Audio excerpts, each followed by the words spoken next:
Petrol, diesel, ৰন্ধনজাত সামগ্ৰীৰ লগতে অত্যাৱশ্যকীয় সামগ্ৰীৰ ওপৰত মূল্য বৃদ্ধি, বান খহনীয়া পৰিস্থিতি ৰোধ কৰাৰ দাবীৰে আজি গুৱাহাটী মহানগৰী ভেটাপাৰাত CPIMৰ এক বৃহৎ প্ৰতিবাদী কাৰ্যসূচী ৰূপায়ণ কৰে। ৰাজপথত উত্তাল প্ৰতিবাদ সাব্যস্ত কৰি বহু সময় ধৰি বন্ধ কৰি থয় ৰাজপথসমূহ। অতি শীঘ্ৰে বান পৰিস্থিতি ৰোধ কৰাৰ লগতে বানত ক্ষতিগ্ৰস্ত পৰিয়ালক সাহায্য দিব লাগে বুলি দাবী কৰে CPIMে আৰু লগতে প্ৰতিটো সামগ্ৰীৰ মূল্য বৃদ্ধি ৰোধ কৰিবলৈ দাবী জনালে প্ৰায় অৰ্ধশতাধিক প্ৰতিবাদকাৰী উপস্থিত থাকে প্ৰতিবাদস্থলীত। আজি আমি এই 11 আগষ্ট তাৰিখে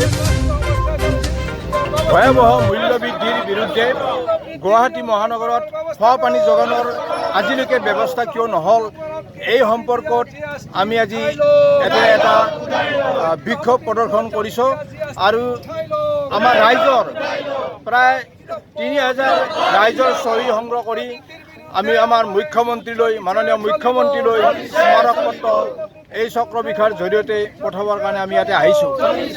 আপোনালোকে দেখিছেই যে যোৱা সময়ছোৱাত আমাৰ যি নিত্য প্ৰয়োজনীয় সামগ্ৰী দাইল, চাউল, আটা, চেনি, মিঠাতেলকে ধৰি যি খাদ্য সামগ্ৰী যি বস্তুৰ দাম ভয়াৱহভাৱে বৃদ্ধি হৈছে, জীৱনদায়িনী ঔষধ পৰ্যন্ত ভয়াৱহ মূল্য বৃদ্ধি ঘটাইছে।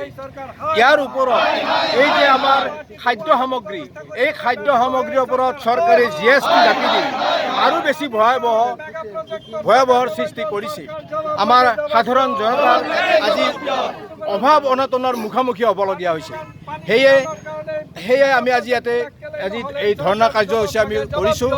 আমি মাননীয় মুখ্যমন্ত্ৰীলৈ এই দাবীত আৰু গুৱাহাটী মহানগৰত পানী যোগান বিনামূলীয়া কৰাৰ দাবীত আমি এই বিক্ষোভ প্ৰদৰ্শন কৰিছোঁ।